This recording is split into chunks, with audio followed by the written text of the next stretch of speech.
O agora famoso Calvo do Campari se tornou o homem mais rejeitado do Brasil. Nada mal aí para um coach de pegação, né? O homem mais rejeitado do Brasil. Sabe que a marca Campari soltou uma nota de repúdio contra a existência desse cara. É a marca do Campari, falou, não tem nada a ver com esse cara aí, né? E agora, cara, tem assim centenas de mulheres nas redes usando esse sujeito como um exemplo perfeito, um exemplo bem acabado do quê? De masculinidade frágil, de masculinidade torpe, de masculinidade burra, de masculinidade escrota.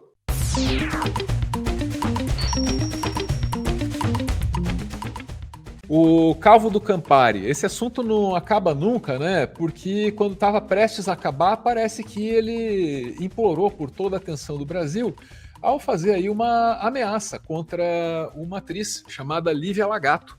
Escreveu ele para a moça assim, ó, processo ou bala, né? Aí não adianta, aí o cara realmente conseguiu chamar atenção não apenas para a figura dele, mas também para a trajetória da figura dele. Trajetória que inclui fraudes, tipo essa aqui, que ele teria feito para se apropriar do dinheiro que o Estado brasileiro estava disponibilizando para as pessoas de baixa renda durante a pandemia.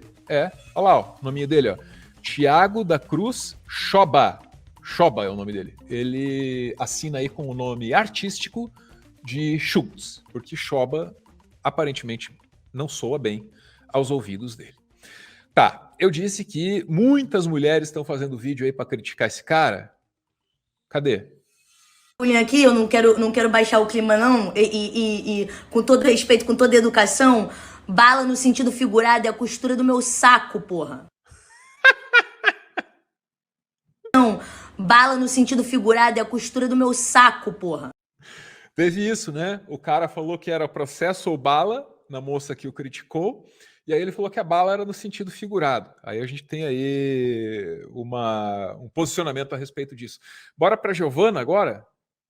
Vídeos aqui do Homem do Campari, ele ficou muito triste, então eu decidi fazer mais! Quanto mais homem de masculinidade frágil estiver chorando, mais eu tô feliz. Já começa que ele fez um vídeo resposta falando que quando ele disse que ia resolver um processo na bala, não era bala de atirar, era bala de chupar. Era Mentos. Ele disse que o motivo de ele ter mandado as mensagens é que ele tava recebendo muitos ataques. Mas, curiosamente, ele nunca se importou em atacar as mulheres todos os dias. Tem a me dizer sobre as feministas? Não vou com a cara de nenhuma. Já saí com feminista. Pelo menos era bonita, olho claro. Preferência pessoal minha também, tá, gente? Mulher bonita é loira de olho claro, isso não é racismo, isso é gosto pessoal. Eu nunca vi uma feminista feliz. Claro, feliz é a mulher que ganha menos pra exercer a mesma função e apanha quando chega em casa. Peraí, a produção encontrou registro de feminista feliz. Existe. Era lá mesmo. Sexta no Globo Repórter. Com a narrativa feminista vem muita questão, tipo, da libertinagem sexual. Bom texto, Giovana Fagundes. Bom texto. É sobre isso o feminismo. A gente lutou pra trabalhar fora, e aí a gente tem colegas de trabalho pra dar. Se você der pra 300 caras e teu nome circular na cidade inteira, você vai ter muito problema pra casar. E se a mulher não quiser casar? Já pensou nessa possibilidade? Se eu pegar uma mina que deu pra 100 caras e uma mina que deu pra 0, eu quero aquela que não deu pra ninguém. Tem um parafuso solto na cabeça que eu escolheria que deu pra 100. Gente, eu acabei de descobrir que só pega um homem de parafuso solto. Sempre vai querer a mulher que teve menos experiência sexual possível. Porque como é que você vai bancar o tanto que você é ruim de cama? Se a menina tiver 5 homens de referencial, ela já fala, não, aí não é clitóris.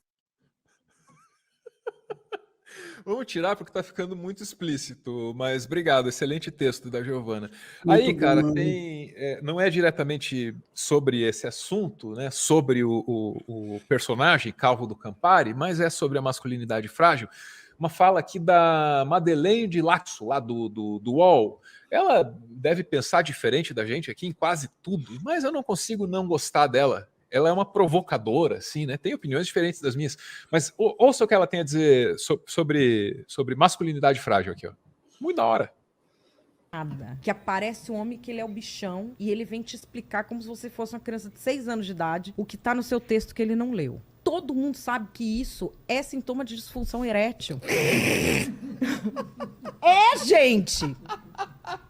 Gente, mas isso é da espécie humana. A ciência prova isso, O cara que está feliz com o próprio órgão sexual rivaliza com fêmeas? Não! Quando o cara vai lá se sentindo bichão... Eu, sinceramente, não sei qual é a ciência nessa conversa aí. Estão falando que tem ciência nisso. Eu não sei. Mas é engraçado. Eu sou um adulto. É que nem, tipo, vocês me desculpem os caras que usam peruca. O cara que usa peruca, ele acha que ninguém percebe. Nossa, e dá um desespero, né? A peruca da rede social, o peruca da rede social é o cara da disfunção erétil que vai lá tratar mulher feito imbecil. Então tá aí. Ele é o homem da peruca, o nosso calvo do Campari. Ou em breve Olha... será, né? Quando ele ficar que nem eu. Anderson, esse cara, ele é um expoente da tal cultura Red Pill, né? Que você sabe, mas eu vou explicar rapidinho para o público, né? É basicamente a ideia de que a mulher, ela é a responsável pela infelicidade e pelo insucesso do homem. Então o nosso calvo do Campari, ele é um fracassado porque alguma mulher ferrou ele na vida dele, né? E todo mundo aí, o enquadrado na categoria incel, né, teria essa explicação para o seu insucesso, a crueldade de alguma mulher. E aí, Anderson, essa é uma ideia merda, mas tem uma coisa que me faz concordar, tem um ponto com o qual eu concordo com esses caras, que é, existe uma crise na masculinidade. Isso não dá para negar, isso não dá para negar. E, na minha visão aqui, o calvo do Campari é uma materialização, a personificação dessa crise. Mas ela está em todos nós, Anderson, porque muitas vezes falta um referencial masculino para a gente, né? A nossa sociedade é feita de mães solteiras, heroínas muitas vezes. Eu lembro de um seriado, dos meus preferidos, pô, Todo Mundo Odeia o Chris. E tinha uma piada recorrente do Chris Rock ali sobre o pai dele, que era um pai presente, o Julius, né? Que era um pai trabalhador, ser o único pai do de bairro. todo o bairro, o único pai presente do bairro. E o Brasil adora, não sou só eu que adoro essa série no Brasil. O Brasil adora essa série, porque rola uma identificação, eu acho, entre a situação das periferias brasileiras e aquela realidade aqui daquela Nova York depauperada dos anos 80 e tal, né, Anderson? Mas enfim, cara, queria te perguntar sobre isso, assim, o que é ser homem para o Anderson Moraes, que referencial masculino o Anderson tem? E como é que você encara essa cultura desses caras aí que, desculpa, mas está com tudo entre a meninada, Anderson? Tô preocupado. Porque, os jovens do meu Brasil. Primeiro que referencial de homem, eu sou o Cris do rolê, e um dia eu explico por quê, e é verdade. Porque eu já passei coisas, eu vivo passando o que o Cris passa, né? A pessoa me trata como se fosse o Cris, mas essa é história para outro dia.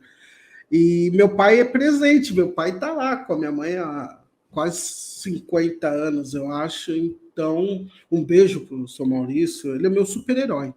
Beijo, seu Maurício. Um dos motivos que eu tenho de não ter essa idolatria pelas pessoas na rua, eu até esqueço, eu já fiz cada coisa que você não imagina, de pegar artista famoso, tá do meu lado, eu nem perceber, eu não ligar, porque o grande artista e super-herói da minha vida é meu pai, um homem digno, probo, e aí para mim é mais ou menos muito simples, ele simplesmente me educou pelo exemplo, né? Ele nunca bateu na minha mãe, ele foi trabalhar cedo, voltava à tarde. Até hoje, minha mãe, com todos os problemas de saúde, ele que cuida da minha mãe. E mesmo ele tendo 80 e minha mãe 72, ele vai lá e cuida da minha mãe, como ninguém. Tem uma coisa que meu pai faz que eu admiro muito, tem um momento do dia, eu me emociono muito quando eu falo do meu pai, porque meu pai é incrível. É o seguinte, ele para tudo que ele está fazendo, ele conversa só com a minha mãe, com mais ninguém. É o momento que ele dá de atenção só para ela, além de tudo que ele faz por ela. Ele chega, ele fala qualquer assunto, não importa, pode ser aleatório, uma informação, ele olha para ela e conversa só com ela, como se ninguém, pode ter 500 pessoas na sala, ele vai conversar só com ela. E ele é um homem realizado, acho que ele casou com a mulher, que ele tem uma história, ele e minha mãe, que é da Dama e do Vagabundo, um dia eu te conto também, meu pai era um homem muito pobre, e o sonho dele era casar com a minha mãe, e ele fala um dia assim, olha, se a gente dela fala, quer saber, se um dia a gente se encontrar, eu caso, eu fico com você, eu saio. Eles pegaram o metrô, pararam um na frente do outro, porque quebrou o metrô, ela deu risada, ele também, estão casados há 50 anos. É louca a história deles. Então, o que acontece é o seguinte... eu acho que o que falta pode ser esse exemplo de homem, mas não é só de homem, sabe? Porque eu aprendo demais com as mulheres da minha vida. Eu acho que o que está faltando aí são homens que fracassam na vida e precisa falar de que alguém foi culpado por eles serem fracassados. De alguma forma, e fracasso não é só dinheiro, né? Às vezes você pode ter dinheiro, mas você não tem grandes amigos, Você pode ter poder e não ter aquela pessoa que você fala, aquela bobeira que no domingo à tarde, aquela pessoa que te ouve ou você ouve ela. Então, eu acredito que a gente está falando de pessoas frustradas e que muito do que a moça falou, a Márcia Tiburi também fala sobre isso, a querida Márcia Tiburi também fala sobre isso, esse problema sexual que o governo Bolsonaro e as pessoas ali daquele governo, em especial os homens, tinham. Então, o que eu digo é o seguinte, o que eu sou é espelho das pessoas que eu ando, começa com meu pai, com a minha mãe e com as mulheres que me cercam. Então, para mim, está tudo dentro da normalidade. História foda, diz o Vander. Tá aí, olha lá, ó. Alguma coisa de boa o Calvo do Campari deu pra gente, que foi a possibilidade de ouvir a história do Anderson. Obrigado, Anderson, mesmo.